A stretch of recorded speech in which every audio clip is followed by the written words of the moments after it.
Senhor, por mais essa noite que o Senhor fez, pela Tua misericórdia que se renovou, Pai, nessa manhã sobre as nossas vidas.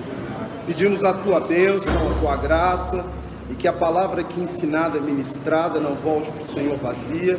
Que o Senhor faça aqui nessa turma homens e mulheres de Deus, obreiros e obreiras, que não tem nada do que se envergonhar, que manejem bem a espada do Espírito. Eu declaro que a minha dependência, Pai, ela é 100% no Senhor e do Senhor, e eu te agradeço por tudo, ó Deus, em nome de Jesus. Amém? Vamos lá então.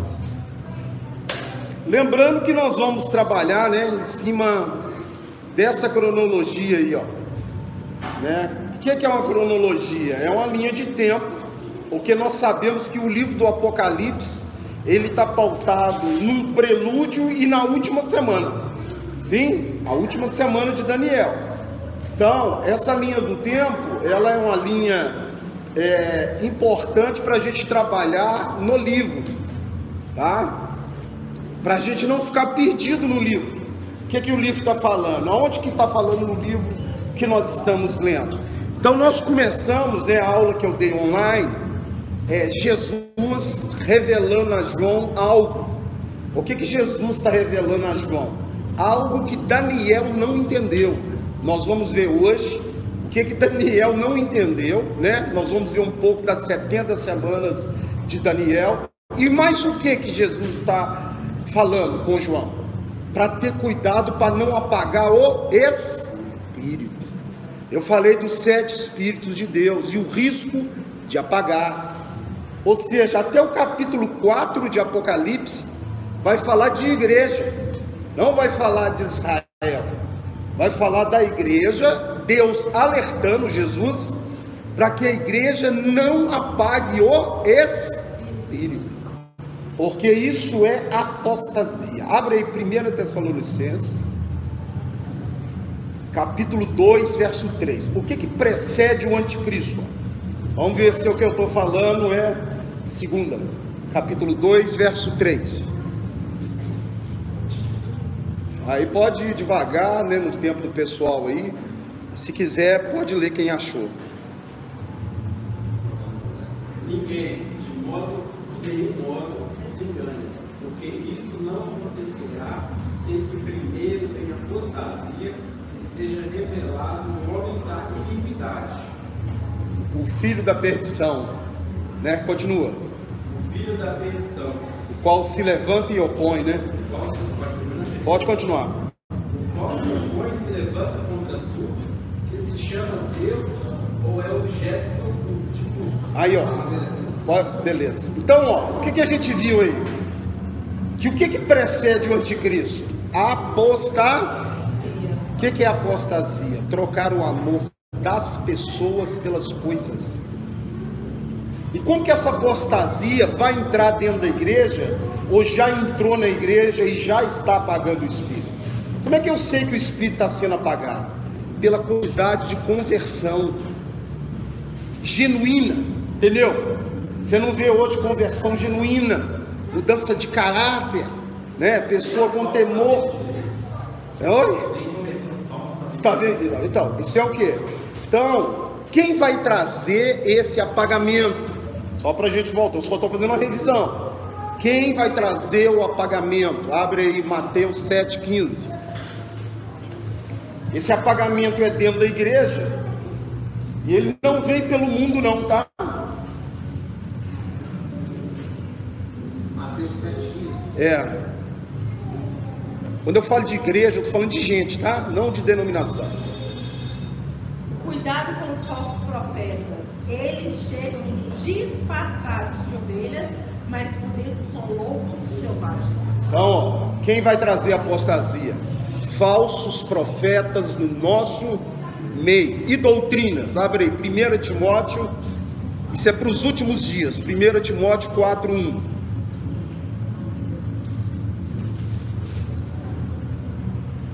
Timóteo que fala praticamente a mesma coisa. Vou ler.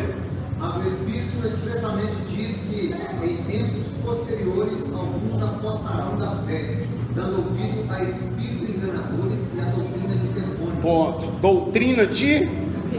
Beleza. Então nós sabemos o que precede o Apocalipse. Para eu entrar naquela linha do tempo, eu tenho que saber se eu estou já num prelúdio. Minha opinião é que eu já estou. O que é o prelúdio? É o que antecede a última semana. Abre aí para a gente só encerrar essa parte do Espírito, porque o único poder de Deus na terra é a igreja. Deus não habita em nenhum outro lugar a não ser no meio do seu povo, dentro de nós e na igreja. Então, se esse poder é apagado, as trevas vão o quê? Crescer. Então, esse poder, ele é apagado sem o crente ver que ele foi o quê? Apagado. Pela astúcia de quem? Do diabo. Sorrateiramente durante anos. Não é numa... Ele vai colocando durante anos. Abre 1 Tessalonicenses 5,19. Vamos ver se tem jeito de apagar o espírito da igreja. Isso. Primeira.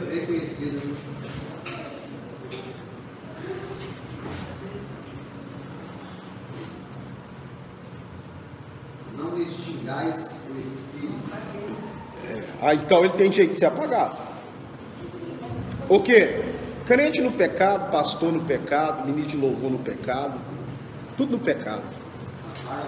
E sem arrependimento nenhum, sincero. Sabe? Não há arrependimento, não há mudança de caráter, não há nada. Então isso aí vai trazer o anticristo. Tá? Então, ó, aí eu botei, lembra dos 7 espíritos que eu coloquei? Que são os 7 espíritos de Deus, né? Que vão sendo apagados, vai perdendo o temor, a intimidade perde, a fortaleza que é Deus, o conselho começa a ser da carne, o entendimento das escrituras é deturpado, a sabedoria passa a ser humana, e se perder a fé, perdeu a salvação. Eu ponho no grupo, viu, irmã? Depois, se você quiser, os slides. Tá? Então, eu mostrei que o símbolo do Espírito é o quê? O candelabro. Não é a pomba, né? Não, a pomba, ela significa trazendo um nazareno no bico, o broto, né? Então, trazendo a esperança de salvação para a humanidade. Assim, quando Noé soltou a pomba, ela trouxe a esperança de vida, sim? E quando o Espírito desceu como pomba, é a esperança de vida que ele está trazendo. Quem? Jesus, para uma humanidade que está o quê? Morta. Então Deus usa muito do simbolismo. Você vai ver em Apocalipse, por exemplo, a mulher com o sol, a lua e as estrelas em Apocalipse. É o sonho de José. Entendeu? Você vai ver o sonho de José, eu sonhei que o sol, a lua, as estrelas. Aí você vai conseguir traduzir o Apocalipse usando o Antigo Testamento, beleza? Então, ó, a primeira parte do Apocalipse é Jesus se apresentando para João e falando o que ele vai revelar. E o que ele vai revelar é o que Daniel não entendeu. A primeira revelação de tudo que vai acontecer foi dada a Daniel, detalhe por detalhe, só que ele não compreendeu. Deus mandou ele selar aquilo. Sela a visão, o livro, porque ele é para o tempo do fim. Ou seja, hoje o Apocalipse está sendo revelado, porque nós estamos no tempo do quê? Sim. Então é por isso, pastor, que às vezes as pessoas perguntam assim, por que outras pessoas há 100, 200, 300 anos atrás não explicou o Apocalipse? Está escrito lá, não era a hora. Não era a hora. Quanto teu? Eu me converti com 30 anos, eu vou fazer 57. Que eu aprendi Apocalipse para valer tem uns 4 anos no máximo. Eu li e não entendia nada. Não entendia assim, igual hoje que eu busco o Apocalipse em toda a escritura, nada fora do que? Da Bíblia. Mas quantas vezes eu achei que as testemunhas eram Enoque e Elias, né? Eu achei literalmente que ia soprar fogo pela boca, entendeu? Então, a gente aprendeu que soprar fogo pela boca é pregar a palavra. Mostrando em Jeremias 23, 29. Né? Não é a minha palavra fogo diz o Senhor, e martelo que esmiuça a penha. Então aquelas duas testemunhas estão pregando na grande tribulação. Então, ó, o Apocalipse 1:7 repete Mateus 24 e repete Daniel 7, que diz que ele virá nas nuvens. Pode ler aí, Apocalipse 1:7. Eis que vem com as nuvens e todo olho o verá, até mesmo aquele que ultrapassar. Sim, aí eu falei que quem transpassou ele vai ver ele quando ele voltar. Como que essas pessoas vão ver ele voltando se elas morreram? Não vou contar isso agora. Esse é um mistério mais para frente. Abre aí Zacarias 12:10. Esse é um mistério para frente. Zacarias 12:10.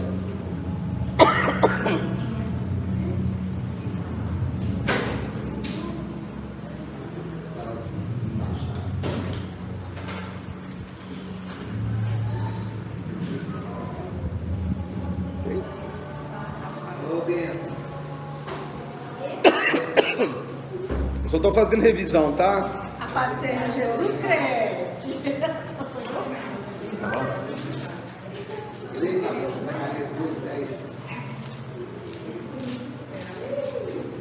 Mas sobre a casa de Davi e sobre os habitantes de Jerusalém, derramarei o espírito de graça e de súplicas, e olharão para aquele a quem transpassar. Aí, ó. Então você está vendo que tudo é tirado do Antigo Testamento? Não tá, João não está falando? Até todos os que o vão ver? Então vamos continuar.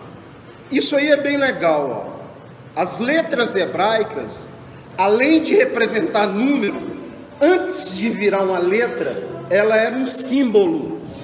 O que é um símbolo? Chama um pictograma. Vamos dizer, a letra Aleph hebraica, que é a primeira do alfabeto, era representada na cabeça de um boi. Então, quando eu queria escrever uma letra A, E, O, U, eu desenhava a cabeça de boi. Não existia alfabeto assim, era tudo em... Igual você vê no Egito, já viu no Egito lá? Aí põe um bichinho, um cara, uma casa, era tudo assim. Então, o que você está vendo ali em cima, Yud, Re, Vav, Re, é o nome do Eterno impronunciável. Lá em cima, o nome impronunciável de Deus, que as pessoas falam Iavé, Jeová, né, Javé, Iau, é tudo impronunciável. Por quê? Eu não sei quais são as vogais ali. Aquela última letra ali no hebraico pode ser muda, como pode ter um som. É o Re. Ó, o Yud, Re, Vav, Re. Quando o Re está no final da frase, ele pode ser mudo. A melhor tradução para isso aí, sabe qual que é? Que não tem tradução, estou falando Iau. Iau. Mas não é nome. Por que ele não deixou um nome? Você tem que entender por que Deus não deu o nome dele. Porque no Egito, quando você falasse o nome do Deus, você tinha domínio sobre ele. Quem sabia o nome dos deuses egípcios era só o sacerdote. Então Anubis não chamava Anubis, ele tinha um nome certo. Mas para o povão tinha que chamar de... Como Moisés tinha essa cultura, Deus não revela o nome dele. Primeiro, porque Moisés podia querer achar que manda em quem? Segundo, porque ele não podia limitar ele num nome. Quando você põe um nome, você limita. Então, não dá para ter um nome. Então, o que ele falou que ele é? Ó? O verbo ter no hebraico não existe. No hebraico você não fala assim, eu tenho um celular. Sabe como é que fala? Existe para mim um celular. No hebraico você não fala, eu tenho uma esposa. Existe para mim uma esposa. Ou seja, Deus fez existir uma esposa para você. Não tem. Você só tem alguma coisa quando você é a coisa primeiro. Deus falou para Abraão, se tu uma benção, então eu te abençoarei. Legal, né? Por que não tem o ter no hebraico? Porque na realidade, Todo mundo aqui veio nu e nu vai? Você não tem nada. Tudo é empréstimo de quem? De Deus. Ele tem. Então, olha lá. Então, vamos ver, ó. Ao verbo ser em hebraico é um composto de passado, presente e futuro. Olha lá. O yud significa mão. E eu vou te falar que mão no hebraico pode ser daqui a aqui, ó. Tudo isso aqui é mão, tá? Você não fala mão e antebraço no hebraico, não. Se você falar mão, pode estar referindo a essa parte todinha. Então, possivelmente, Jesus foi crucificado, pregado aqui, ó. Não pela própria. Porque aqui corta. Pelo peso do corpo. Cortaria, né? Então aqui não. Então, ó. Vamos ver primeiro. Abre aí, lê Apocalipse. Separou no 8 ou no 9? No 8. Já leu 8? Eu acho que já. Apocalipse 1:8.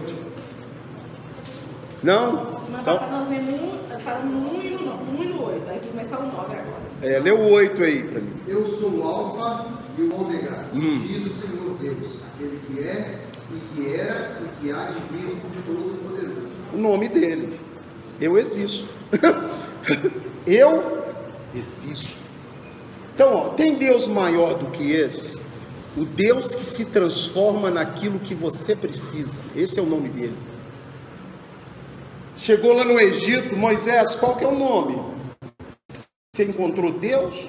Eu não encontrei. Qual que é o nome dele? Ele se transforma naquilo que você precisa. Qual Deus egípcio é maior do que esse? O Egito tinha um Deus do sol, para a terra. Agora o Deus de Israel não. Qualquer coisa. Qualquer coisa. Então ele foi dando os atributos dele. Shalom, você precisa de paz, eu me transformo na sua paz. Rafá, você precisa de cura, eu me transformo na sua cura. Abraão precisava de um filho, sim. Abre comigo Romanos. Isso tem a ver com a crucificação de Jesus, o nome de Deus. Romanos capítulo 4, deixa eu ver aqui.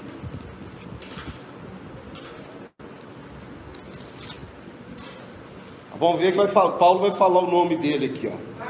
Romanos 4, 17. Pode ler aí. Como está escrito, por Pai de muitas nações constituído, perante aquele no qual creu, o Deus que vivifica os mortos e chama à existência as coisas que não existem. Aí, ó, o que ele faz?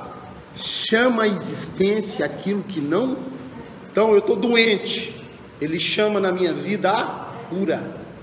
Demais, né? A palavra dele já Demais, não é?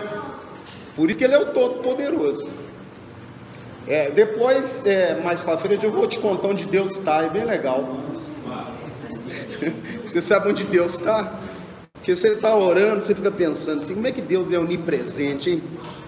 Como é que ele está aqui, está ouvindo missionário lá na China, no mesmo tempo? Que doideira que é essa, senhor? Mas a Bíblia responde como é que ele fazia. Isso é muito legal. Se ele existe, ele está aqui com nós o tempo inteiro. Mas o interessante não é onde Deus está, não. É onde você está.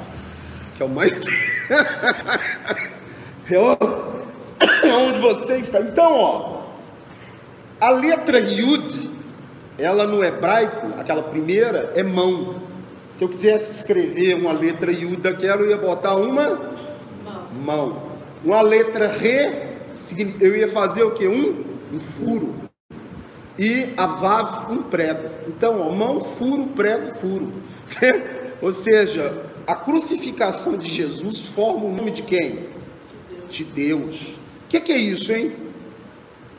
Você sabe o que significa o nome dele? Yeshua. Que é o nome dele em hebraico, Yeshua. O nome de Jesus. Deus se transformou na sua salvação. Ou Deus salva, né? Que Deus? Esse aí, ó. O Senhor se transformou na sua salvação. Legal, né? O que um homem precisava, a raça humana? Salvação. Então ele se transformou na sua, através de quem? O Filho, que é a imagem dele. Abre aí Colossenses 1,15.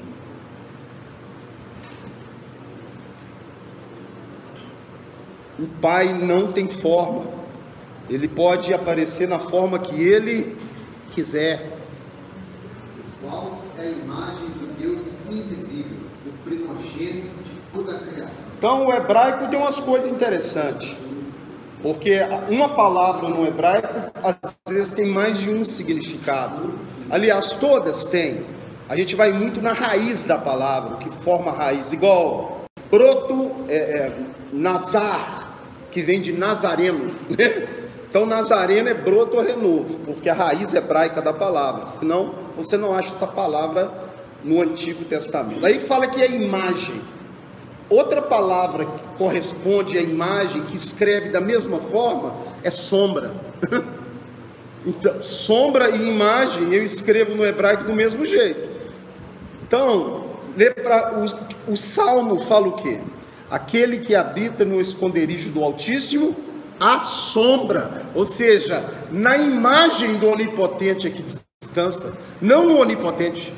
Legal, né? Por que não fala assim, aquele que habita no esconderijo do Altíssimo, no Onipotente descansará, né? Mas fala que é na sombra. O que a sombra é? Imagem. Quem é a imagem? Jesus. Você acha descanso aonde então? Só em Jesus. Legal, né? Então essas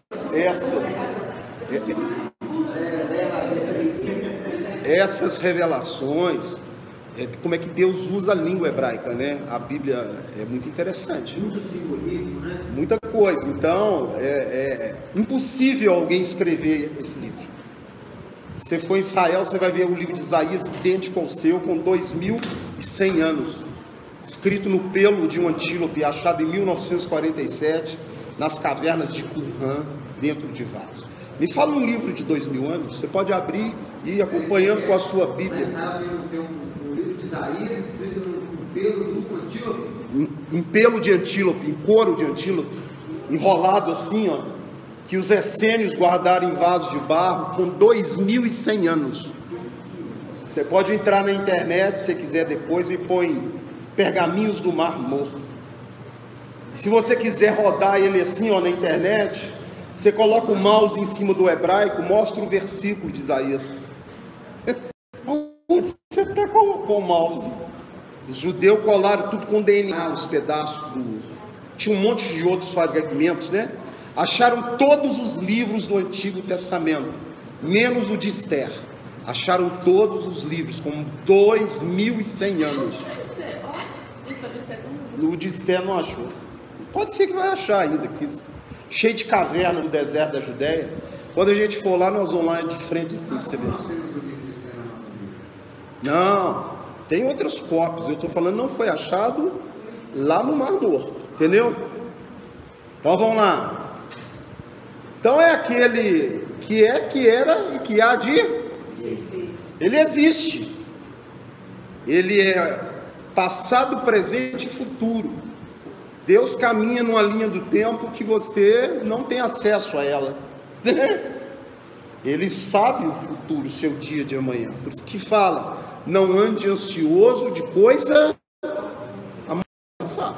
Nessa linha que você falou, pastor, me trouxe agora um negócio interessante. Deus, ele caminha na linha do tempo, sem afetar a linha do tempo. Mas se ele quiser alterar o fluxo temporal, ele não cria outras ramificações temporais. Você conseguiu compreender? Consegui. Ou seja, ele caminha na linha do tempo sem afetar o fluxo temporal.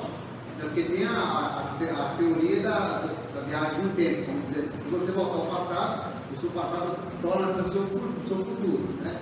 No caso de Deus, ele volta ao passado e ao futuro o tempo que ele quiser, sem atrapalhar o fluxo temporal e não vai afetar nós. Sim. Mas se ele precisar afetar o futuro de uma pessoa, ele pode afetar sem criar uma raiz temporal, uma ramificação temporal. Sim. Não é isso? Você falou chique? Não, mas estou falando coisa temporal mesmo. Vai lá, Apocalipse 1:9. Olha a outra, vem. 1:9. Imagina, você está aqui no ano 2017, vai lá no ano 2300, volta lá em Adão. João. Eu sou João. irmãos de vocês, e unido com Jesus, tomou parte com vocês no reino e também em aguentar o sofrimento com paciência. Eu estava na ilha de Patmos, para onde havia sido levado por ter anunciado a mensagem de Deus e a verdade que Jesus revelou. É isso que está, voz de trombeta. O que está na sua aí, Apocalipse? Agora é o 10. Eu, João, Então é o 10. Então pode ler o 10. No dia do Senhor, fui dominado pelo Espírito de Deus e ouvi atrás de mim uma voz forte como o som de uma trombeta, que me disse: escreva num livro que você vai ver e mande escreva às igrejas que estão nessas 7 cidades. Agora Qual versão que fala assim, voz de muitas águas?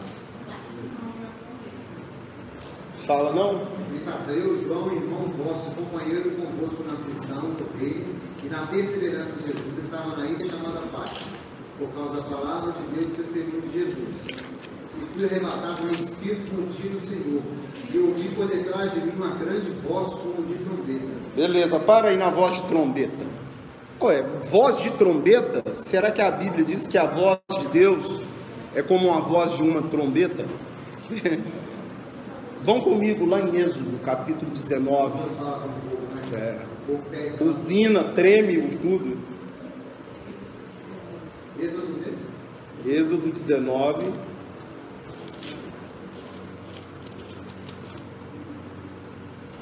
Aqui, ó. Êxodo 19, 16. É Deus falando com o povo de Israel, eles vão tremer nas bases. Leia. Ao terceiro dia, ao amanhecer, houve trovões, relâmpagos e uma nuvem espessa sobre o monte. E ouviu-se um sonido de buzina muito forte, de maneira que todo o povo que estava no arraial estremeceu. Aí, pode parar. Tem outra tradução que diz trombeta. Sim? Então vamos voltar lá em Apocalipse 1, né? Porque daqui a pouco nós vamos lá para o livro de Daniel, tá? E depois nós voltamos no Apocalipse. A gente tem que ir intercalando para poder ter um entendimento de como que chegou o Apocalipse, porque no Antigo Testamento não existia igreja, não, só Israel. Sim? Quando é que a igreja veio a existir? Porque do capítulo 1 de Apocalipse até o 4, está falando para as igrejas, sim? Então, quando é que a igreja começou a existir? Nós vamos ver. E por que a igreja, na realidade, Jesus falou que em Mateus 18, né? Que onde estivesse 2 ou mais reunidos, ele estaria, né? Fala que daria a Pedro as chaves, né? Ou autoridade, né? E aquilo que ligar seria ligado sobre a igreja. Então ali a palavra eclésia, né? Igreja aparece a primeira vez no livro de Mateus. Então até Mateus você não tinha igreja no Antigo Testamento. Então não conte que o livro do Apocalipse, por que a preocupação de Jesus de começar falando pelas igrejas e não por Israel? Primeiro, a preocupação dele é porque o único poder de Deus na terra é a igreja, e é o esfriamento da igreja que vai trazer o anticristo. Por isso que ele começa pela igreja, tá? Então o que eu falei que eu ia falar agora? Apocalipse 1, verso 11. Pode ler. Que me diz: escreva num livro que você vai ver e mande escreva às igrejas que estão nessas cidades: Éfeso, Esmirna, Pérgamo, Tiatira, Sardes, Filadélfia e Laodiceia. Então, aí ó. Então, esse início do Apocalipse é um recado claro para as igrejas. Muitos creem que cada igreja daquela representou uma era da igreja cristã no mundo, tá? Eu não concordo com esse estudo, não. Mas... Pastor, só a questão do anjo que está na igreja. Alguns interpretam como pastor. Eu não creio, é anjo mesmo. É anjo mesmo? É anjo mesmo. Não é o pastor? Não. É porque a palavra anjo, no grego, No hebraico é malak, mensageiro. Então é o mensageiro da igreja, né? Então o que eu creio, né? Que a palavra aqui não encaixa, senão ele colocaria ao presbítero, entendeu ou não? Sim, faz sentido. Porque o líder da igreja é o presbítero, não um anjo, não um mensageiro, né? Então eu acho que ele está avisando no mundo espiritual, né? Aquele anjo guardião daquela igreja, né? Ou seja, para agir naquele lugar, para mudar os defeitos daquele lugar. É lógico que age na vida das pessoas, né? Vamos lá então, vamos continuar. Então aí ó, você está vendo aí a Turquia, aonde é Patmos, e ali você está vendo a ruína de cada uma das 7 igrejas que estão na Turquia hoje. Se você quiser visitar cada igreja dessa, você pode. Ou seja, o que sobrou, né? Tá? Ali está a localização delas, ó. No mapa da... a igreja física mesmo? Física. Aquilo ali era onde era o templo físico. Onde existia. Você está vendo ruína das igrejas do Apocalipse. Isso aí, tudo que você está vendo é ruína da igreja, dessas igrejas. Hoje. Então hoje você pode visitar a ruína da igreja de Éfeso, que está lá, ó, aquilo lá era um santuário, a Diana dos Efésios. Você pode ir em Éfeso, conhecer, lógico que não chama Éfeso mais, tá? Mas você pode conhecer cada lugar desse se quiser. Se você buscar, você descobre o nome das cidades hoje. Não tem os mesmos nomes, mas as ruínas das igrejas, dessas igrejas, ou desses lugares onde tinham essas igrejas, existem até hoje para você ver, tá? A ilha de Patmos, tem muita gente que vai lá, gosta de ir lá orar na caverna, né? Inclusive na caverna lá que João diz que João teve a revelação do Apocalipse, né? Tem muitos pastores, teve uma época que um pastor foi lá, em 98, escreveu um monte de profecia que não se cumpriu. Só Jesus, né? Chamava Samuel Doctório. Então o povo ficou tudo assim, os caras, não, o mundo vai acabar, nós estamos ferrados. Conversa. Então, ó, qual que é a visão que João tem de Jesus? Vamos ver agora, continua lendo aí para mim. Verso 12. E voltei-me para ver quem falava comigo. Ao voltar-me, vi 7 candeeiros de ouro. Continua. E no meio dos candeeiros, um semelhante a filho de homem, vestido de uma roupa talada, e cingido à altura do peito com um cinto de ouro. Pode continuar. E a sua cabeça e cabelos eram brancos como a lã branca, como a neve, e os seus olhos como chama de fogo, e os seus pés semelhante a latão reluzente, que fora refinado numa fornalha, e a sua voz como a voz de muitas águas. Pode parar. Então, a primeira coisa que nós vamos ver aqui é o que é voz de muitas águas, né? Porque ele tem a voz de muitas águas. Abre comigo Apocalipse capítulo 17.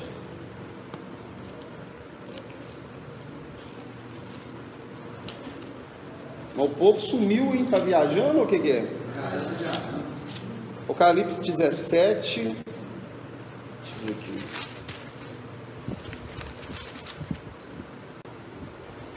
Um minutinho. Apocalipse 17, 15. Vamos ver o que é muitas águas. Disse-me ainda: as águas que vistes, onde se assenta a prostituta, são povos, multidões, nações e línguas. Ou seja, ele fala em todos os idiomas. Voz de muitas águas é todos os idiomas. Ou seja, ele está tendo uma visão de Jesus como sumo sacerdote que fala em todos os idiomas. É Jesus glorificado. Aonde a Bíblia diz que hoje ele é um sumo sacerdote. E qual é essa visão de cabelo como lã, olhos como chamas de fogo, né?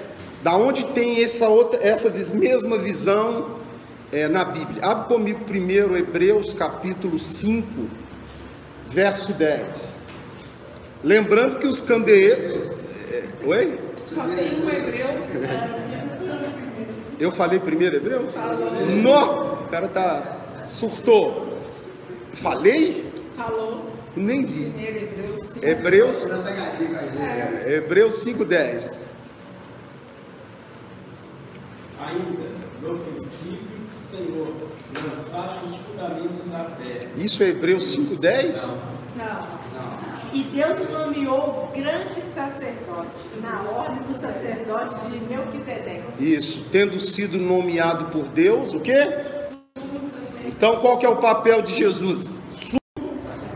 Por que ele está no meio? Ó? Ali, ó, aqueles candeeiros, continua lendo aí, os candeeiros são as igrejas, olha aí para você ver. Vai. Sobre isso temos muito o que dizer, mas difícil interpretação, porquanto nos tornaste tardios e no... Não, agora é Apocalipse 1:16. Não, tudo bem. Na mão direita ele segurava 7 estrelas, e da sua boca saiu uma espada afiada dos 2 lados. O seu rosto brilhava como o sol do meio-dia. Pronto. Então agora nós vamos ver esses detalhes aqui. Sai da boca de Jesus uma espada de 2 gumes. Que loucura que é essa? O que é espada em Apocalipse? Abre aí Hebreus 4:12, vamos ver. Não é primeiro Hebreus não, é Hebreus mesmo, tá? Hebreus 4:12. Porque a palavra de Deus é viva e eficaz, e mais cortante do que qualquer espada de 2 gumes. Aí, ó, pode parar. Por que 2 gumes? Sabe o que é 2 gumes? Corta dos 2 lados. Esse livro aqui, ó, ele é 2 coisas. Ele é vida ou ele é morte. Ele é bênção ou ele é maldição. Por isso que é 2 gumes. Quando Jesus voltar para julgar o mundo, vai falar que ele volta num cavalo. Abre aí, vamos ver o que tem na boca dele. Abre comigo Apocalipse, capítulo. Você está vendo como é que você vai traduzindo? Aos poucos Você vai Apocalipse, capítulo 19, verso 15. Isso é Jesus voltando, vamos ver. Da sua boca saiu uma espada afiada, com a qual ele vencerá as nações. Ele governará com uma barra de ferro e pisará as uvas no tanque do furor da ira do Deus Todo-Poderoso. O mundo vai ser julgado pela palavra, a espada de 2 gumes. Então, você está vendo como é que as figuras de Apocalipse vão deixando de ser figura abstrata e vão... Então essa espada que sai da boca É a palavra. aqui é a Palavra. que também é fogo. Também. Fogo e martelo que esmiu o sapenha. Então aqui no caso da palavra, a espada, né, a questão de juízo, né? Julgamento. Então, a visão de João é de Jesus com 7 candeeiros, 7 estrelas na mão e com a espada que sai da boca dele. É o sumo sacerdote. Por que ele está no meio dos candeeiros, hein? Porque os candeeiros é a igreja. Jesus caminha no meio da sua igreja. E por que ele é sumo? O que o sumo sacerdote faz? Na época de Jesus só ganhava dinheiro e roubava dos outros, né? Anás e Caifás. Tinha 2 aí, Sim. E lá, o que o sumo sacerdote faz? Se você acha que não tem ninguém orando por você, ninguém, você tem 2 intercessores, tá? 2. E esses 2 são fortes. Abre comigo Romanos capítulo 8.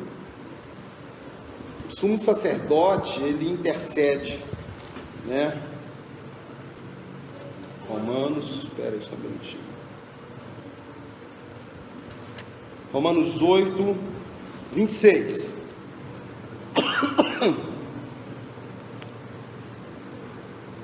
Do mesmo modo também o Espírito nos ajuda na fraqueza, porque não sabemos o que havemos de pedir como convém, mas o Espírito mesmo intercede por nós com gemidos inexprimíveis. Aí, ó, um intercessor. Vamos ver o outro. Verso 34.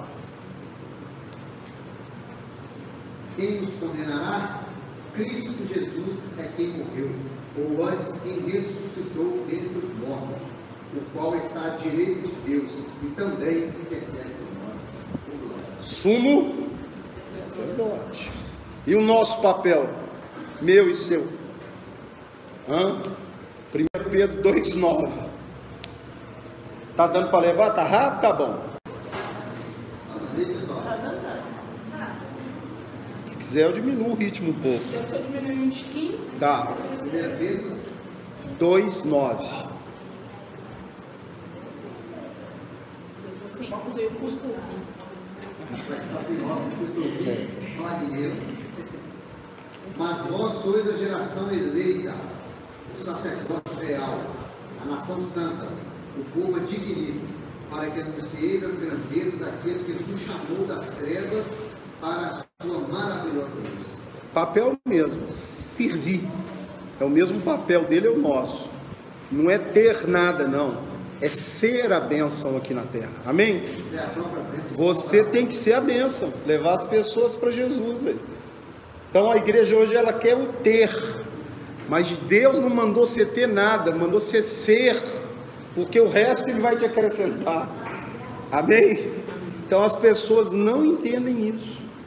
O papel do cristão é sacerdote, é entrar na brecha. Abre 1 Timóteo, agora estou devagar, hein?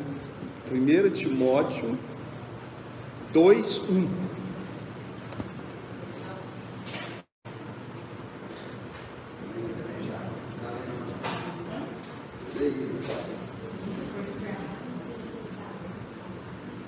Exorto, pois, antes de tudo, que se façam súplicas, orações, intercessões e ações de graça por todos os homens. Continua. Pelos reis e por todos os que exercem autoridade, para que tenhamos uma vida tranquila e sossegada, em toda a piedade e honestidade. Então, o nosso papel mesmo, tá vendo? Então, por que ele caminha, ele tá vendo ele caminhando no meio dos candeeiros? É a igreja, os candeeiros e as estrelas que estão na mão dele, representam a igreja e os anjos da igreja. Continua lendo o Apocalipse aí, então, vamos lá. Antes, né, eu falei que ia mostrar essa visão do cabelo com mulança, né, vi como um filho do homem, um homem, né? Abre comigo Daniel. Isso aí é só o comecinho do Apocalipse, hein? Por isso que é um estudo demorado, entendeu? Você não tem como ler o Apocalipse sem traduzir ele. Senão você vai viajar, vai falar besteira para os outros. E aí aqui fala que quem tirar ou acrescentar, tá? As pragas que estão aqui vão vir do cara. Então, o que tá, eu falo tudo que está na Bíblia, porque se você não concordar, problema. Não está escrito. Eu vou ficar inventando coisa, não. Ó, eu vou acrescentar das pragas que estão nesse livro, na vida da pessoa. Eu falei, o quê? Apocalipse ensinar só na Bíblia, que aí não tem erro, né? Vamos lá então em Apocalipse capítulo 1, né? Daniel, o cara já está. Daniel 7. Tem muita informação, né, pastor? As informações começam a entrar em conflito. Você sabe que eu amo dar aula, eu gosto mais, né? 7 só. É notório que o senhor ama fazer isso. Aqui, ó, aí, Daniel 7:9, olha a visão. Eu continuei olhando, até que foram postos uns tronos, e um ancião de dias se sentou, e o seu vestido era branco como a neve, e o cabelo de sua cabeça como a lã puríssima. O seu trono era de chamas de fogo, e as rodas dele era fogo ardente. Pronto, está vendo que tem uma visão a ver naquilo que está escrito em outro livro? Vamos então voltar lá em Apocalipse 1.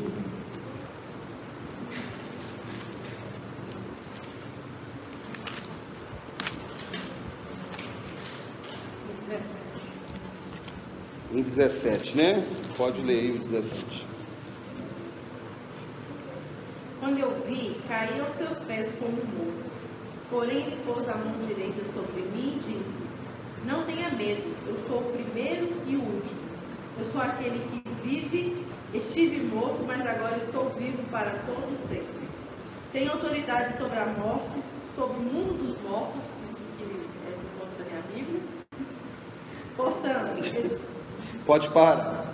Então, ó, aí fala que ele tem a chave do Hades e da morte.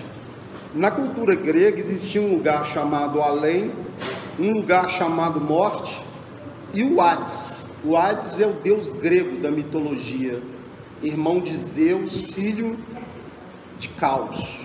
Então, por que ele está usando uma linguagem?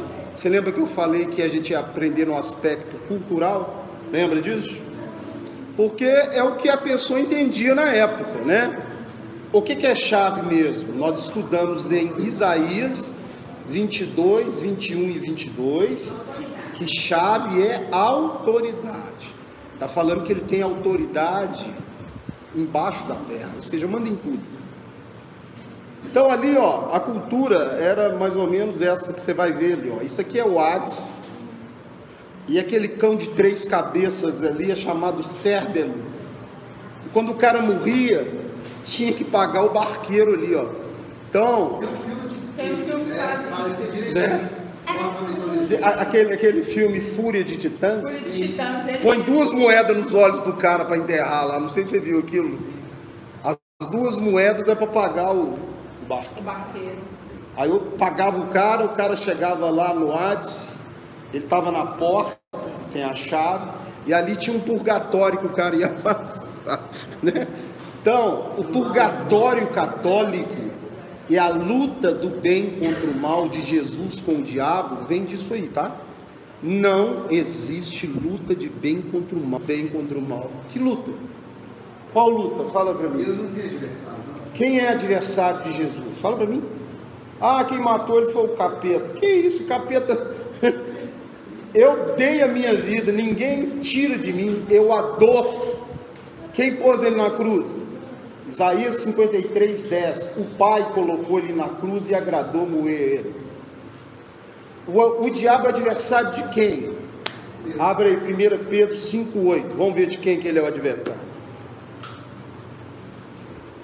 Então essa luta entre 2 deuses tem um nome, tá? Eu vou falar que religião que é essa. Que o catolicismo copiou. E os crentes também copiaram. Vamos lá. Muitos crentes. 5:9. 5, 8. ele é nosso inimigo. Sim. Pode ler. Seres sóbrios, vigiai. O vosso adversário, o diabo, anda em derredor, rugindo como um leão e procurando a quem possa tragar. Então, Jesus não tem inimigo não. E também não vai descer para te ajudar não, porque já te deu a armadura para você vencer ele. Amém? É o crente preguiçoso, né? Quer que Jesus resolve tudo para ele, mas você já tem as armas para vencer. Então, tira isso da sua cabeça, de luta do bem contra o mal. Isso é uma religião medo-persa chamada zoroastrismo. É uma luta entre 2 deuses, o Deus bom e o Deus mau, o Yin e o Yang, lá. Zoroastrismo é uma religião medo-persa, tá? No Império Medo-Persa, passou para o Império Grego e passou para o catolicismo romano, e tem muita igreja evangélica que acha que tem luta do bem contra o mal. A luta que tem aqui é da sua carne contra o Espírito Santo. Essa é a pior luta. Você tem que pregar você na cruz todo dia, só isso. Ó, você com Jesus é maioria, tá? Você não morre mais, não vai te faltar nada aqui. Basta você vencer a sua carne. E como que eu venço a carne? Andando no Espírito, dando comida para o Espírito. É o que ele está fazendo lendo Bíblia lá, ele está alimentando o Espírito. Antes ele alimentava o quê? Vamos então continuar. Então agora Apocalipse 1, 19. 18 é o Hades. Então, ó, ele tem autoridade no inferno, tá? Então não existe luta entre bem e mal. Jesus manda no capeta, manda em tudo e ponto final. Apocalipse 1:19. Portanto, escreva as coisas que você vai ver, tantas que vão acontecer, tantas que estão acontecendo agora, como as que vão acontecer depois. O sentido secreto das 7 estrelas que você viu na minha mão direita e dos 7 candelabros de ouro é este. As 7 estrelas são os anjos das 7 igrejas e os 7 candelabros são as 7 igrejas. Então tá aí, ó. Então o candelabro é o Espírito. E o Espírito de Deus está dentro e ele caminha no meio do seu povo. Abre aí 1 Coríntios. Agora não estou rápido não, hein? Não. 6, 14. Pode ler 14 até terminar aí. Ora, Deus... Pode ler? Pode.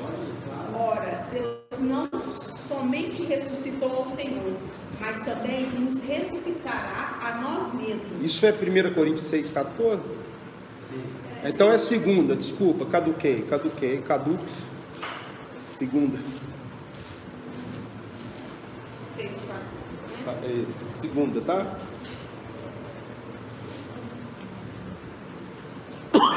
Não vos prendais a um jugo desigual com incrédulos. Isso aqui, pastor, eles usam quando vai fazer casamento também, né? Não é só casamento, não. Continua lendo.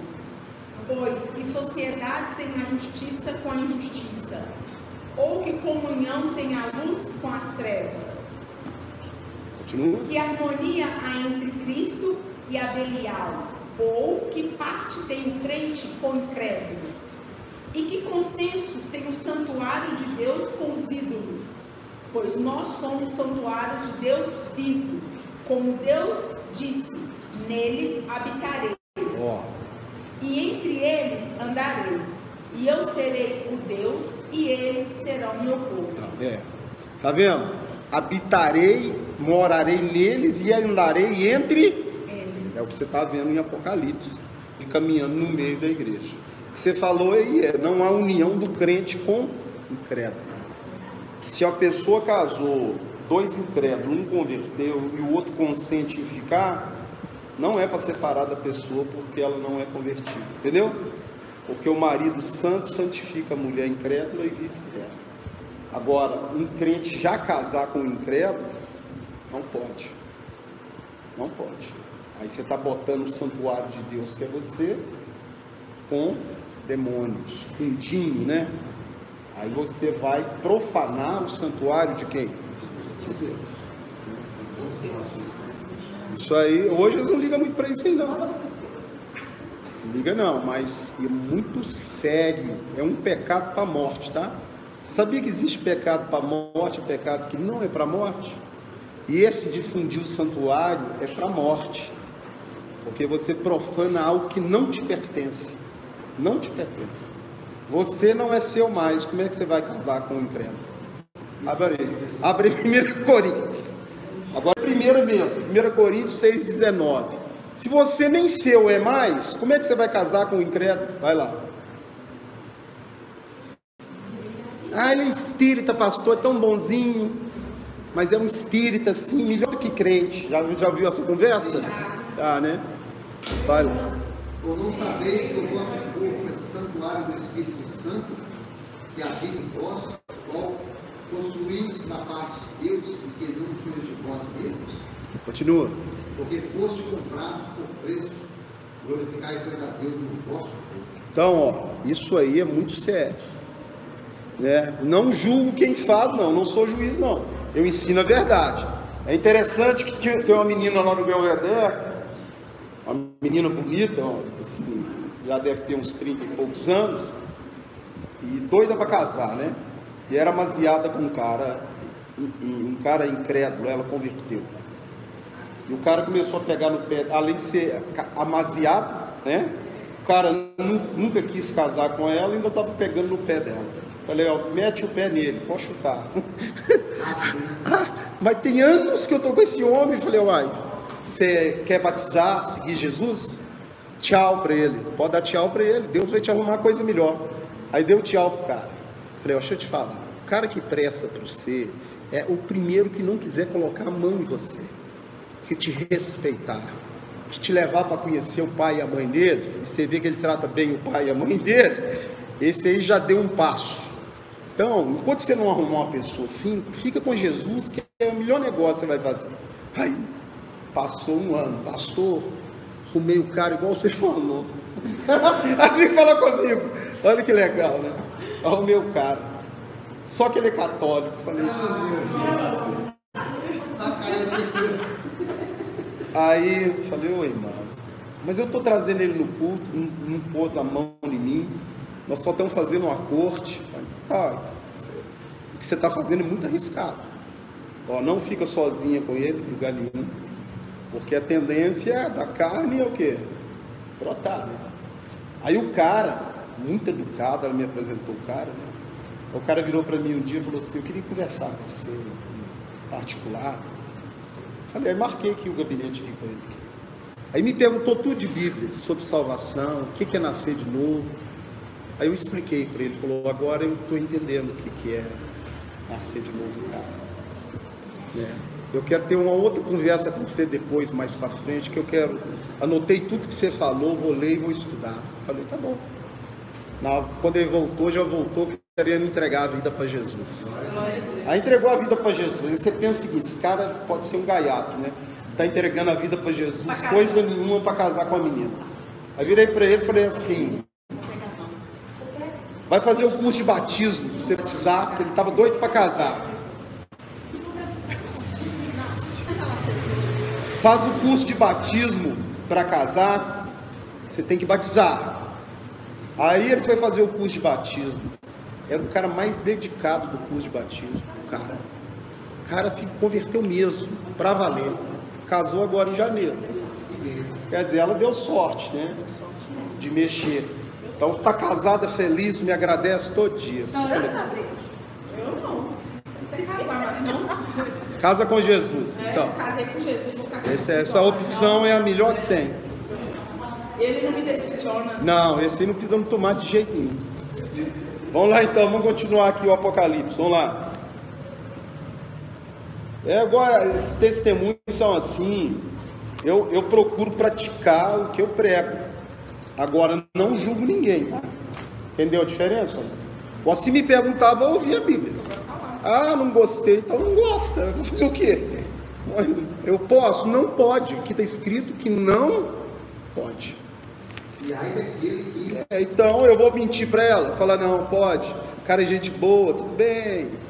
Você vai vindo com ele na igreja que ele converte, né? Tem muito pastor que é assim, né? Converte. Eu não. É sim, sim.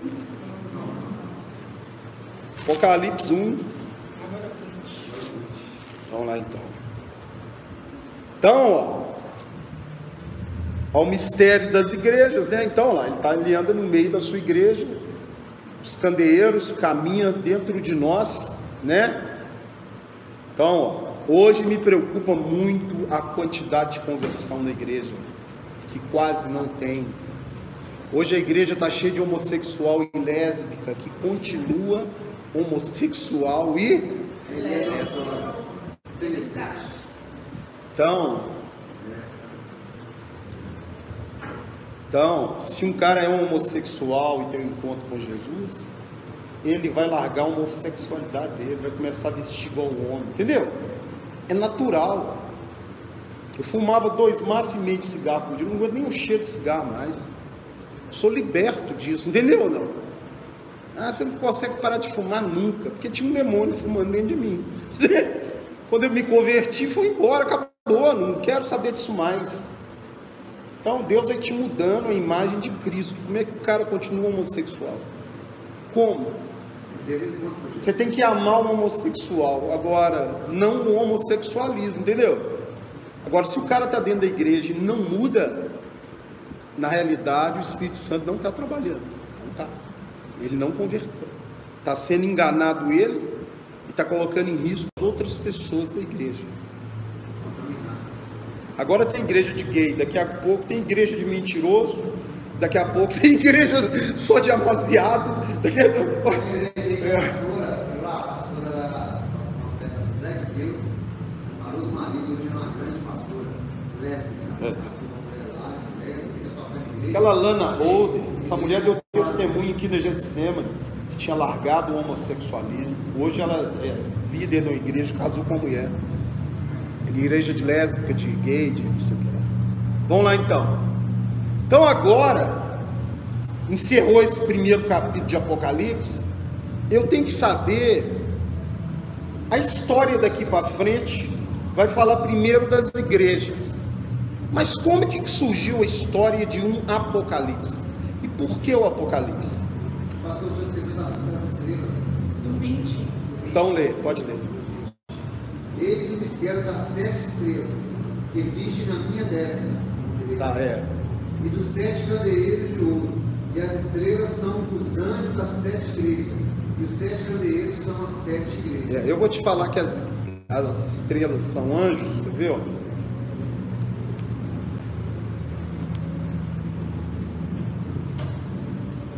Onde que está mesmo? Não sei se é Ezequiel, abre comigo. Ah, não, no próprio Apocalipse. Pode ficar no próprio Apocalipse. Apocalipse, capítulo 12.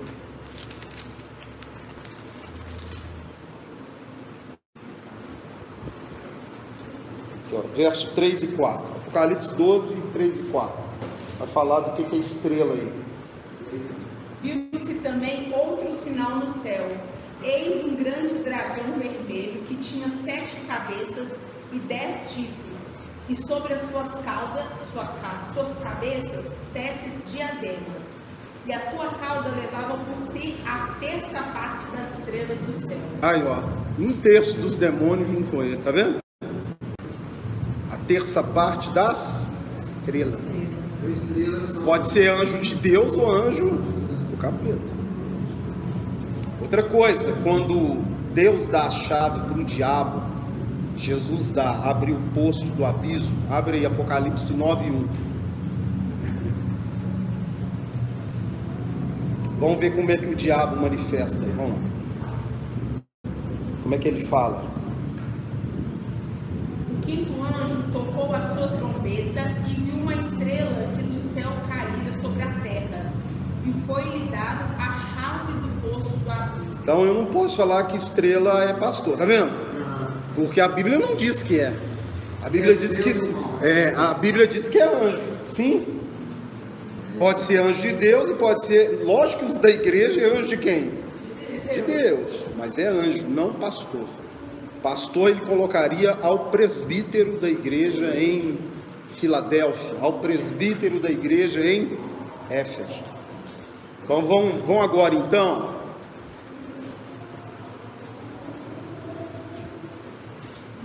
Como eu falei,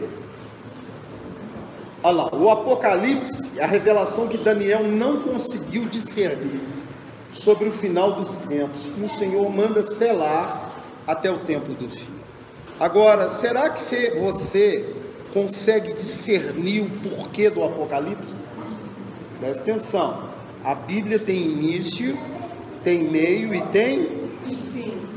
Primeiro, para eu entender o fim, eu tenho que saber alguma coisa do início. Por que você foi criado? Para que você nasceu? Qual que é o projeto de Deus com você? Eu não tenho nenhum projeto. Então, porque o Apocalipse é o fim do projeto, de algum projeto que Deus tem com a raça humana. Sim? Então nós vamos voltar lá nos primórdios de Gênesis e vamos passar por Daniel para poder entender o Apocalipse, que vai vir depois das igrejas, o projeto, o que significa, o porquê do Apocalipse, tá? Então, a primeira coisa que você tem que saber é que Deus nunca desistiu do ser humano, mesmo depois da queda do homem, tá? Deus vai amaldiçoar o homem, vai amaldiçoar a mulher, vai amaldiçoar a terra e vai amaldiçoar a serpente. Você vai ver aqui o dragão, a antiga serpente, chamado Satanás, tá? Então, ó, quando o homem cai, a queda do homem, Deus já prevê, ó, o diabo usou o que para derrubar o homem? Uma mulher, sim? Por que ele foi na mulher? 1 Pedro 3,7 diz que é a parte mais frágil. Então ele pegou a parte mais frágil. O Adão, em vez de estar tomando conta da mulher dele, devia estar contando cabrito lá, né? Então, aí ó, Deus, ele é interessante. A mesma arma que o diabo usa, ele usa para atirar no diabo. Ó, julgou os meninos no Nilo, né? O que destruiu o faraó veio da onde? Do próprio Nilo, que era o lugar que ele queria matar o que ia nascer, que ia libertar o povo judeu. E ele vai usar uma mulher para que nasça aquele que vai esmagar a cabeça da serpente. A mesma arma. Então, lê para mim a primeira profecia messiânica da promessa de um Salvador. Você tem que entender isso. Essa é a primeira promessa que Deus faz, que vai restaurar a humanidade, ou o projeto dele inicial, que Adão foi chamado filho de quem? De Deus. Vai lá. Gênesis 3,15, né? Isso. Porém, inimizade entre ti e a mulher, e entre a tua descendência e a sua descendência. Esta te ferirá a cabeça e tu lhe ferirás o calcanhar. Então, ó, quando é que o diabo feriu ou fere o calcanhar de Jesus? Se eu falei que não tem luta com Jesus. Quando ele persegue a igreja e mata os crentes. Está ouvindo? Não? Nós somos o corpo de quem? Então, quando ele fere você de alguma forma, está ferindo a Deus. Qual passagem bíblica que mostra isso claramente? Abre o livro de Atos, capítulo 9.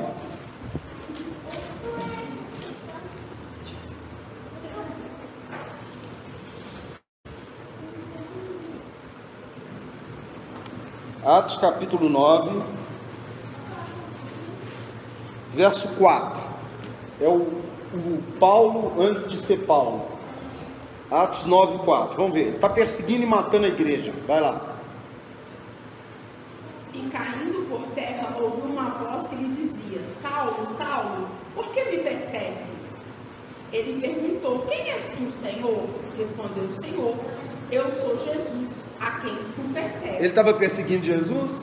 Não, mas estava perseguindo a que é o corpo de que está vendo aí? É isso aí que eu estou explicando. A luta não é com Jesus, a luta é conosco. Então, ó, essa é a primeira profecia, que um dia nasceria um homem que viria esmagar a cabeça de quem? Então, a Bíblia inteira vai girar em torno dessa profecia. Dessa aí, ó. Essa profecia, Abraão vai esperar nela, Isaac vai esperar ela, Jacó vai esperar ela, todos os profetas vão esperar o Messias. Então você vai ler em Isaías, as profecias do Messias. Vamos lá, abre Isaías 9, verso 6. Eles vão começar a profetizar a vinda desse homem.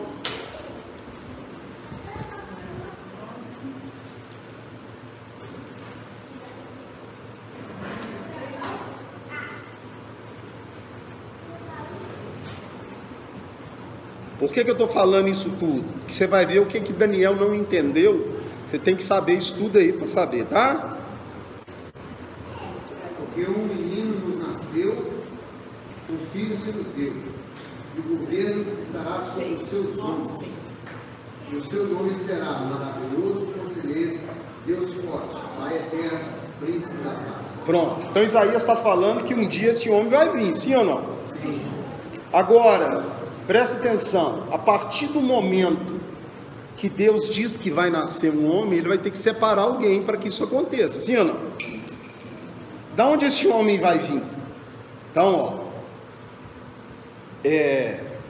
Caim mata Abel, e aí Deus vem 7, sim? De 7, eu vou adiantar a genealogia, não vou ficar falando de genealogia a noite inteira. Vem Noé, tá? De Noé vem Sem, Cã e Jafé. Sem dá origem ao povo semita.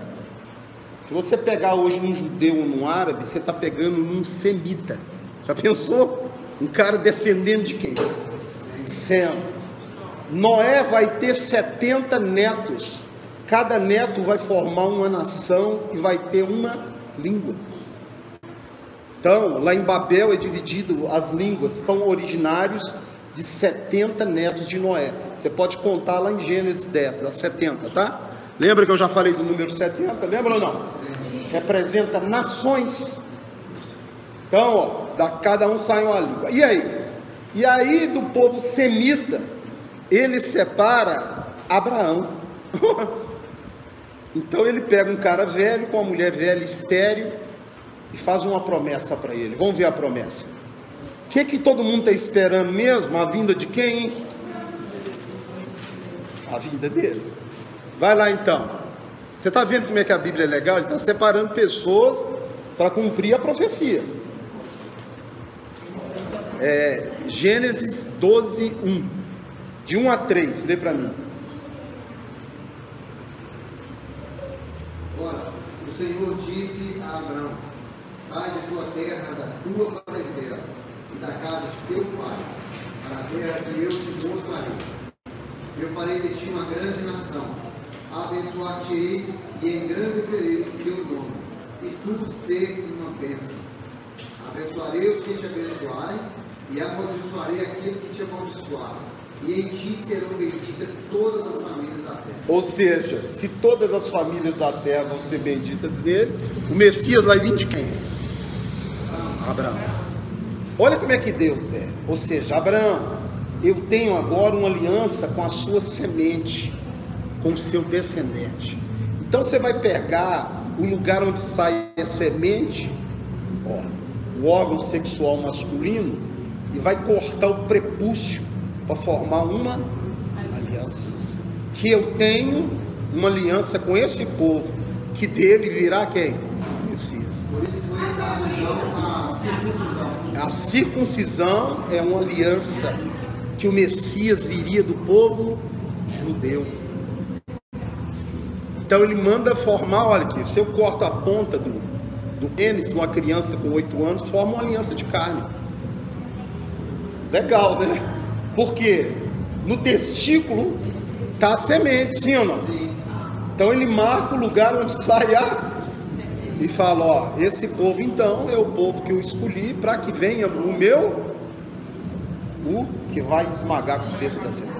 Doideira, né, cara? Deus é. Então aí, ó, ele separa então Abraão, né? Você leu lá.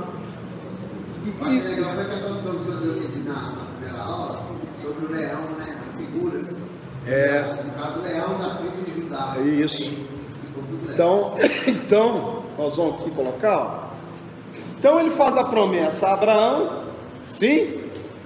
Todas as famílias da terra. Será que você que hoje tem alguma coisa com Abraão? Abre aí Gálatas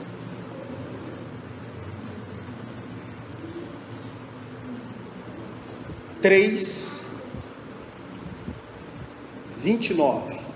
Se você não souber isso, você não vai ter o entendimento do Apocalipse, entendeu? Gálatas, como a maioria não lê Antigo Testamento, está por fora da Bíblia, né? Vai, Gálatas 3:29. Eu tô achando Gálatas ainda, me fica aqui na musiquinha.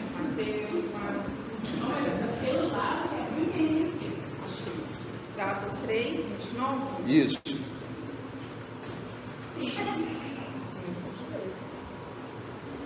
E se sois de Cristo, então sois descendentes de Abraão e herdeiros conforme a promessa. Pronto.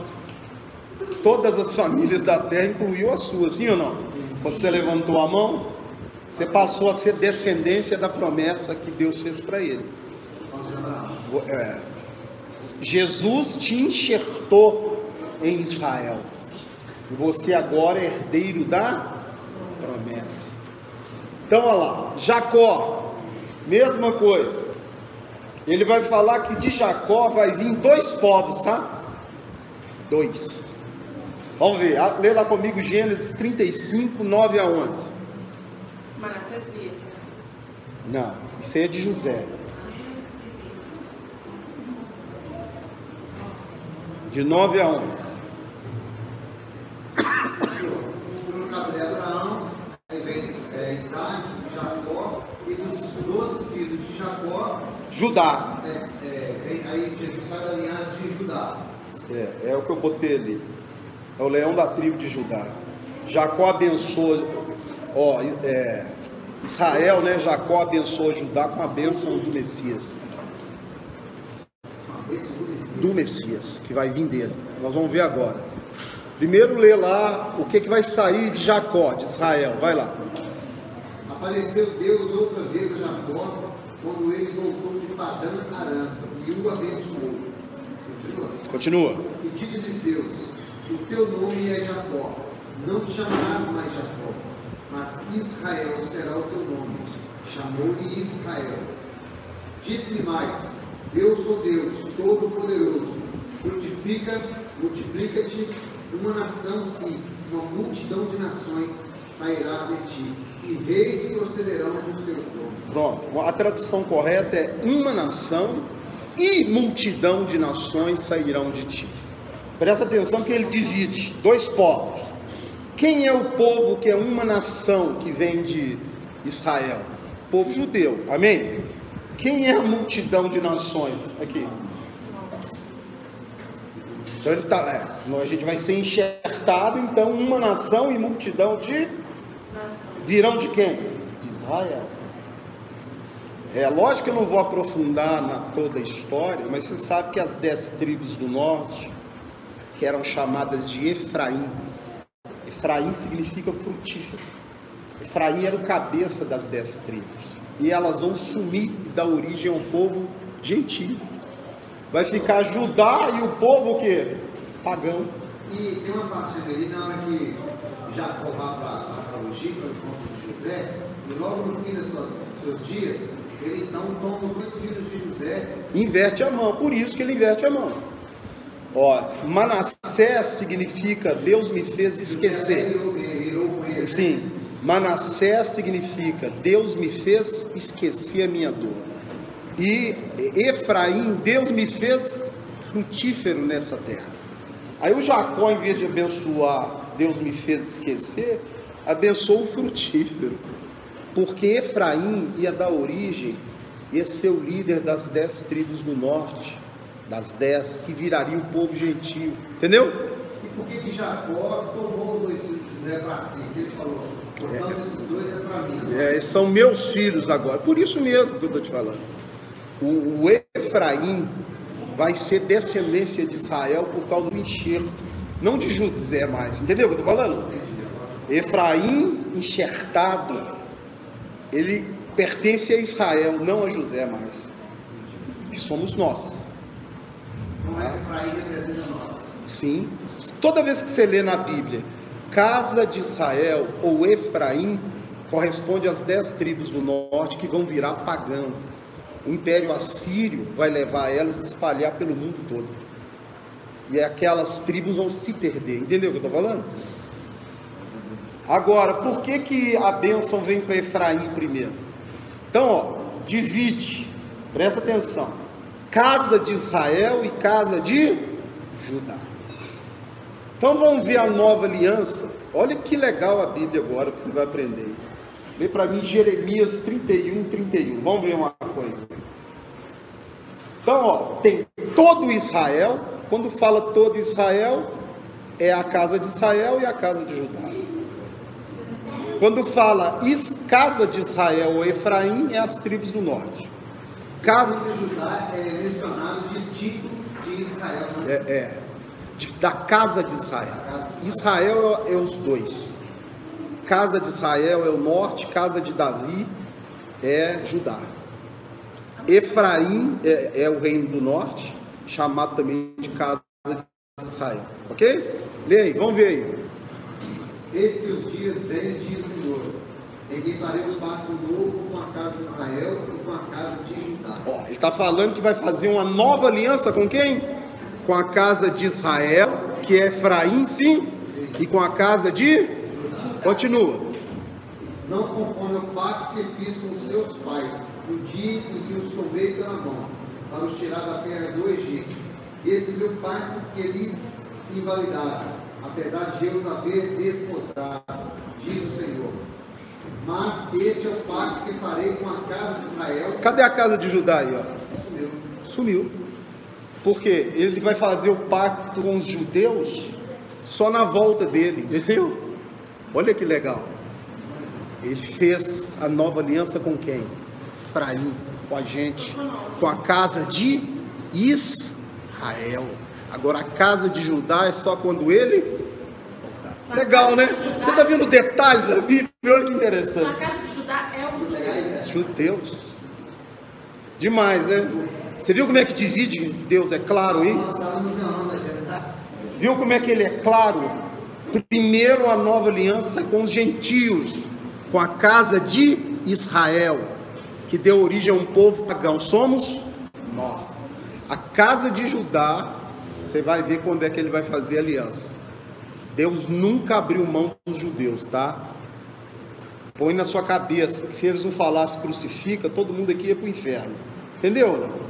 Foram instrumento de bênção para a gente, não é de maldição não. Os católicos, você vê os filmes, parece que o judeu é tudo amaldiçoado, falou crucifica.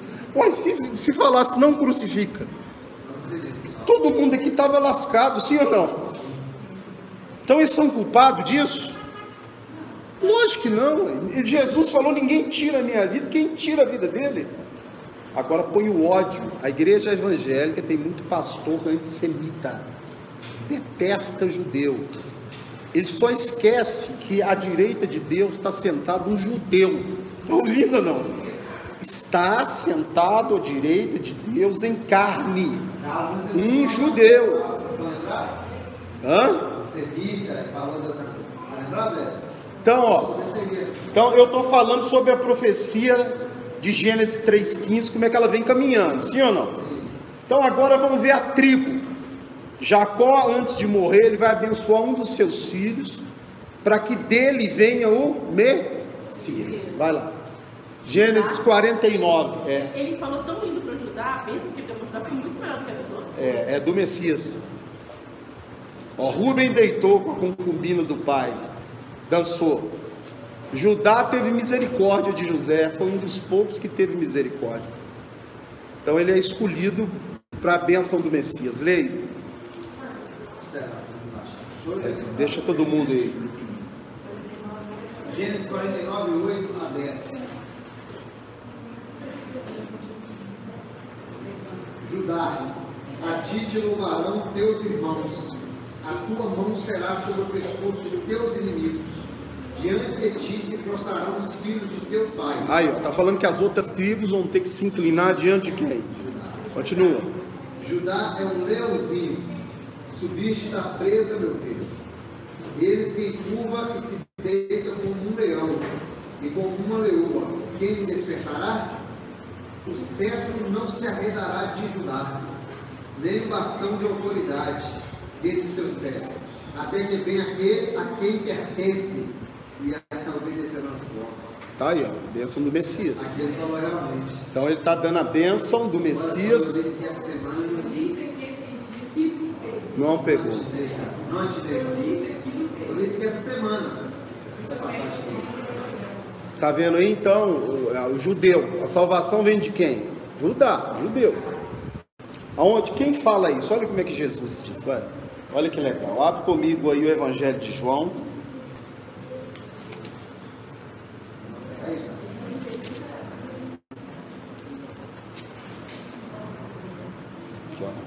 Por isso que fala assim, leão da tribo de Judá. Olha aí comigo, João 4, 22. Vou esperar todo mundo achar.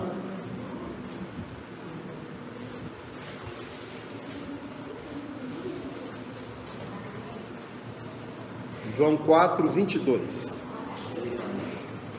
Vós adorais o que não conheceis, nós adoramos o que conhecemos, porque a salvação vem dos judeus. Pronto.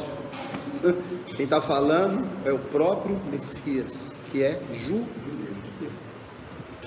Então não mexe com esse povo não, porque Deus que cegou eles. Eles não aceitam Jesus, não é porque são chato, pirracento e não crê, mete o pau em Jesus, não, é porque Deus cegou eles. Entendeu o que eu estou falando? Então não perde tempo. Você pregou para ele uma vez, não quer, não, deixa ele quieto para lá, deixa ele com Deus, mexe não. Todo mundo que mexe com Israel dança, pode ver. Qualquer nação que se levanta contra eles, cai. Porque Deus tem história ali, ainda para fazer, muita história. Tá? Então vamos continuar. Então, ó, por que eu estou falando isso tudo? Porque Daniel também esperava quem? Quem que Daniel esperava? Messias. Todo mundo queria o Messias. Agora você imagina eles no exílio há 70 anos. E uma profecia de Jeremias falando que o exílio duraria 70 anos. Você sabe o que passou na cabeça de Daniel? Depois dos 70 anos o Messias vem. E por que isso passou na cabeça dele, hein? Você vai ver um cara profetizar o nascimento de um outro, de um rei, 110 anos antes dele nascer. E quem vai profetizar é Isaías.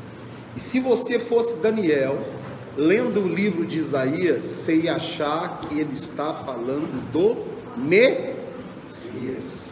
Vamos lá comigo, Isaías 44.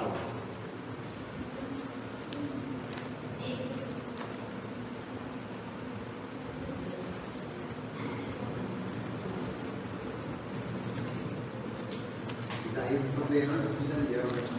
Tem. Isaías, ó, só para você datar. Isaías é do ano 740 a.C. Daniel é do ano 520 a.C. Dá uma diferença de 200 anos, né? 200 anos. Então, 200 anos antes do cara nascer, vamos ver o que ele escreve. Deixa eu pegar. Isaías 740 antes de Cristo. Isaías 44, verso 28. Não pode ler a partir. Foi profetizado que Jerusalém seria destruída, tá? E agora vamos ver o que ele escreve aqui sobre o futuro. Vamos lá. Verso 26. Isaías 44, 26.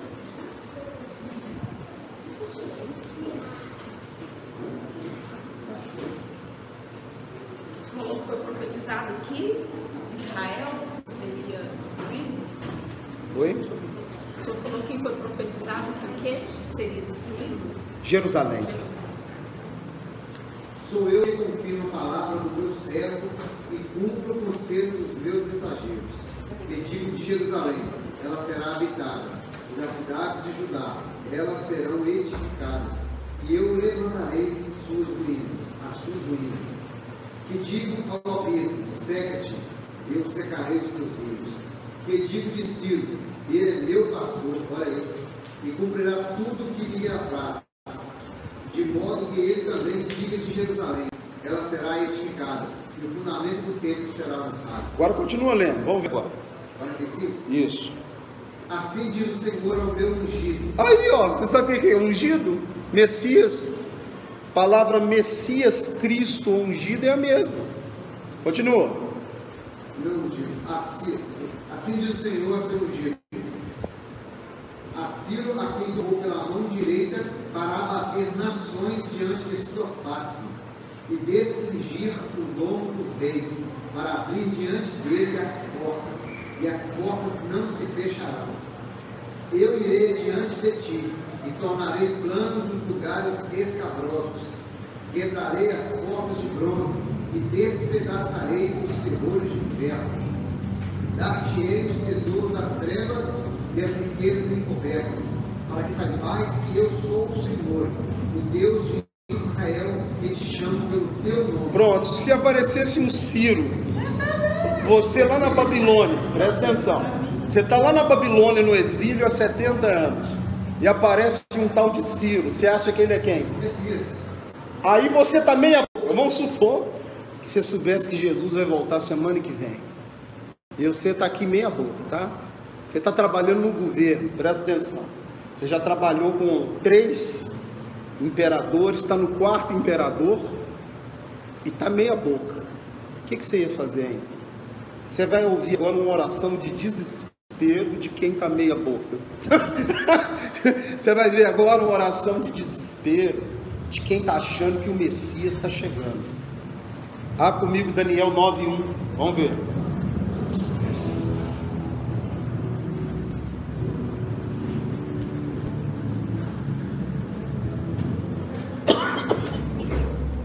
Dário, filho de Xerxes, do país da Média. Isso é Daniel 9:1? Isso. A tradução é um pouco diferente. Não lê assim.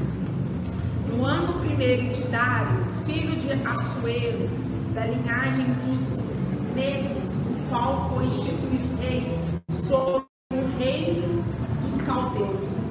No ano 1º de seu reinado, eu, Daniel, entendi pelos livros que o número de anos que já falaram o Senhor ao profeta Jeremias, que havia de durar as desolações de Jerusalém, era de 70 anos. Eu, pois, dirigi o meu rosto ao Senhor Deus para buscar com orações e súplicas, com jejum e saco de cinza. Olha só, de repente, a primeira coisa, outra tradução diz o seguinte: voltei o meu rosto ao Senhor. Ó, se ele teve que voltar o rosto dele ao Senhor, significa que o rosto dele não estava em quem? Não. Então, quando ele vê, ele lê no livro, Ciro, 70 anos, ele acha que quem está chegando? O Messias. E nem ele e o povo estão preparados. Continua lendo. E orei ao Senhor meu Deus, e confessei e disse: ó Senhor Deus, grande e tremendo, que guarda o pacto e a misericórdia para com os que te amam e guardam os teus mandamentos. Pecamos e cometemos iniquidades, procedemos impiamente e fomos rebeldes, apartamos-nos dos teus preceitos e das tuas ordenanças. Não demos ouvido aos teus servos, os profetas, que em teu nome falaram aos nossos reis, nossos príncipes e nossos pais, como também a todo o povo da terra. Aí pode parar. Isso é uma oração de desespero. Você está vendo ou não? Sim ou não? Sim. Uma oração de desespero para quem acha que o Messias está o quê? Chegando. E ele fala assim, ó, tu, ó Senhor, és sempre justo, mas agora sentimos vergonha, nós, o teu povo, tanto que vive na Judéia e em Jerusalém. Você está vendo como é que é interessante? O que vai acontecer? Deus ama tanto Daniel que vai mandar um anjo explicar para ele que não é o Messias. Olha só. E quando é que o Messias vai vir? Entendeu? Olha que legal. Então você tem que entender. Ó, ele está achando que é o Messias que está chegando. E ele, quando ele faz essa oração, Deus envia um anjo para explicar para ele. Vamos ver. Abre aí Daniel 9.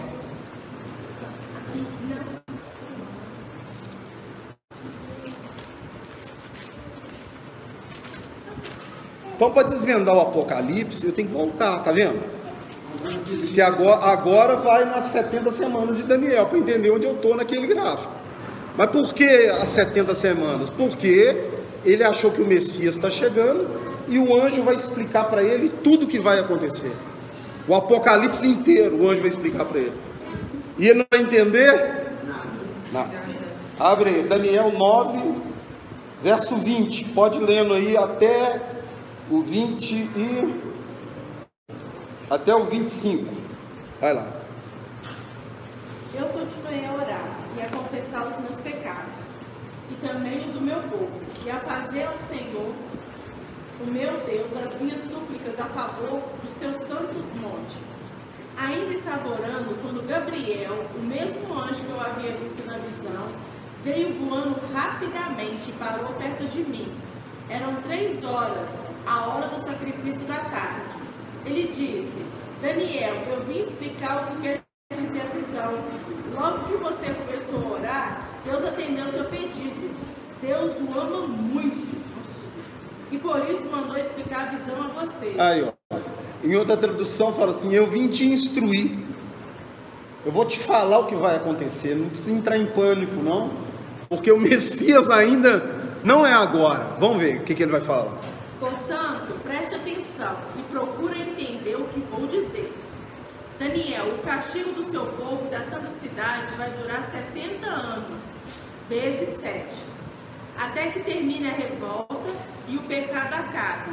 Então o seu povo vai conseguir o perdão dos seus pecados e a justiça eterna de Deus será feita. A visão e a profecia serão cumpridas e o santo templo será inaugurado de novo. Preste atenção, Daniel, e compreenda. Depois de ser dada a ordem para reconstruir Jerusalém, 7 anos vezes 7 vão passar até que chegue o líder escolhido por Deus. As novas ruas e muralhas de Jerusalém durarão 62 anos, vezes 7, mas será um tempo de muito sofrimento.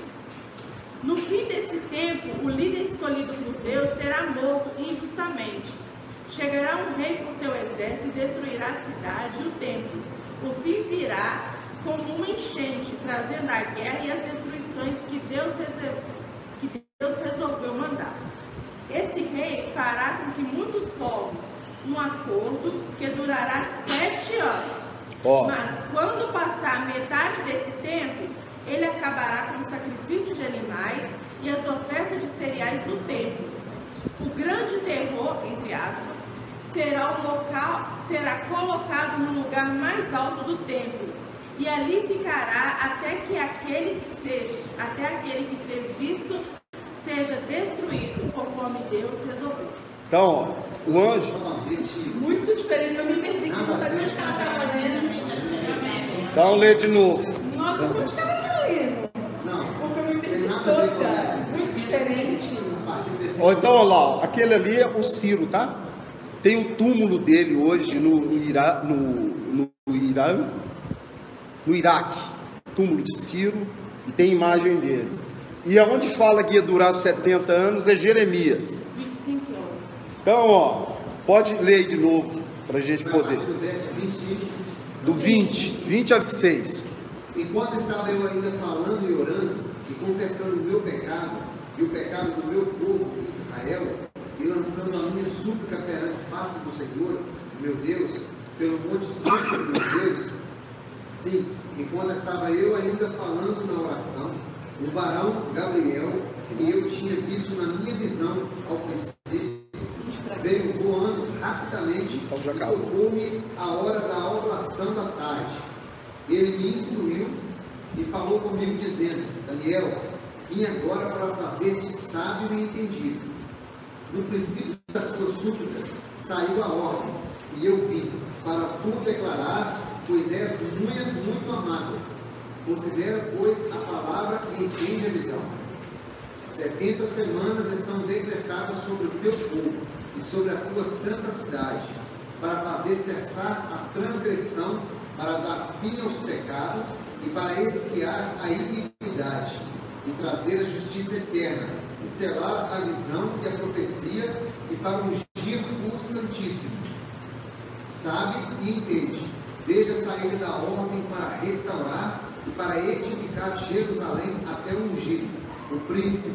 Haverá 7 semanas e 62 semanas, com praças e tranqueiras, se reedificará, mas em tempos angustiosos. Pode parar. Então, ó, ele está falando aí quando é que o Messias vai vir. Tá vendo aí? Falou, pode, espera não, nem agora ainda não. Você pode deixar de ficar meia boca, que ainda falta 70 semanas para tudo se cumprir. Todas as promessas se cumprirem, falta 70 semanas. Então, traduzindo essas 70 semanas, parou na 69ª, para a gente ser em Falta uma semana, que é aquela que eu botei lá. Está chegando agora. É. A última. Então, 69 semanas se cumpriram a morte de Jesus. Aí você fala, como é que eu sei essa contagem, que é até a morte de Jesus, né? Você viu aí que desde que saiu a ordem para edificar o quê? O tempo. Jerusalém, né? E o templo. Abre Esdras 1:1, você vai ter a data. A Bíblia dá data, senhor. A Bíblia dá data.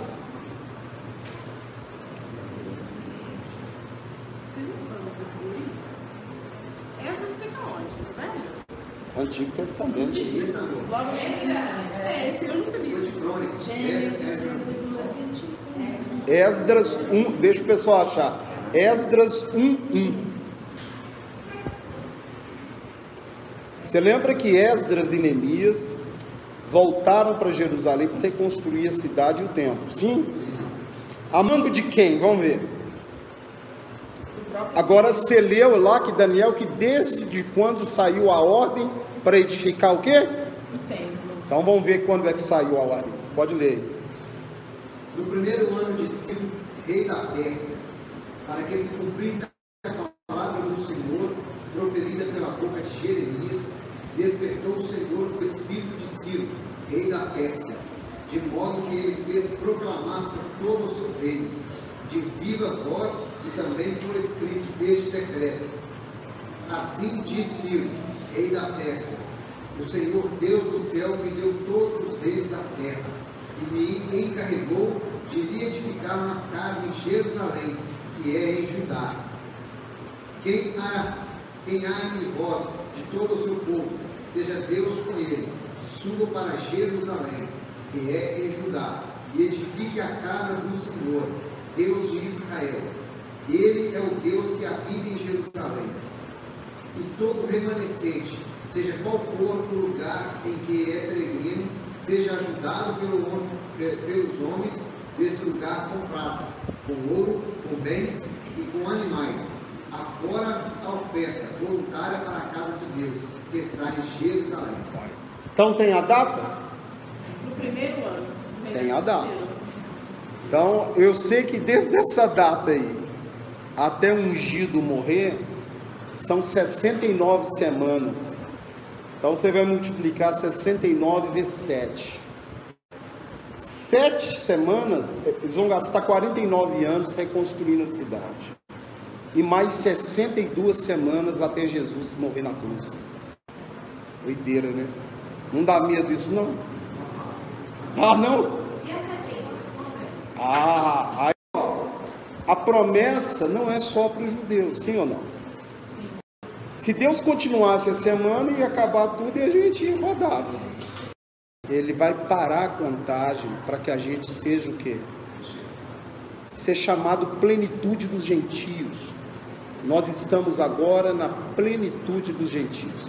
Para a gente encerrar, que o tempo já estourou, abre em Romanos 11:25. Se deixar, nós vamos até amanhã, né? Verdade. Romanos 11:25.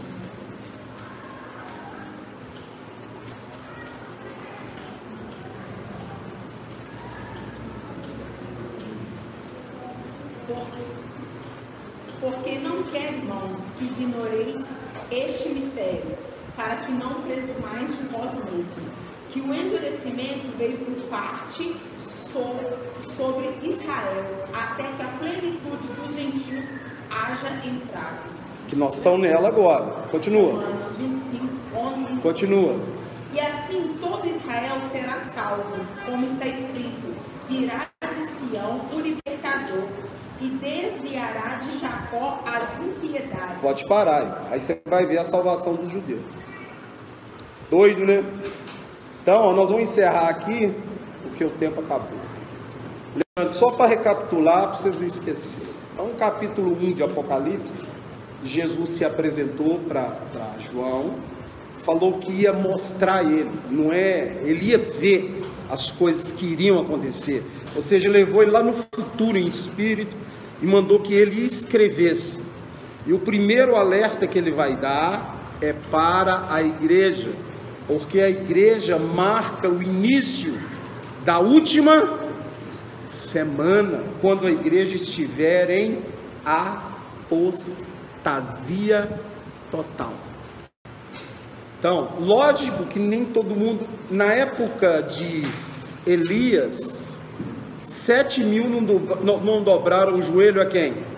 A Baal. Mas o povo de Israel estava todo contaminado pela idolatria. Vai voltar a mesma coisa.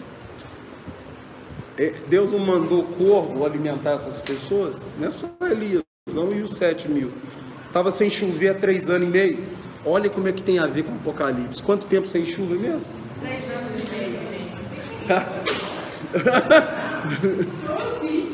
Então, tudinho é ligado, tá? E quem sustentou esses 7.000 profetas? Deus também, teve que dar comida. Por isso que nós seremos sustentados pela Sim. tribulação. Deus não te tira da grande tribulação, Ele te livra na tribulação, entendeu? Não é da, não é na. Diferente. Você vai ver, né? Quem fala é Jesus que nós vamos passar. Mais para frente você vai ver. Vamos orar então, para a gente encerrar. Senhor, muito obrigado por mais essa noite. Nós te agradecemos pelo privilégio de te servir.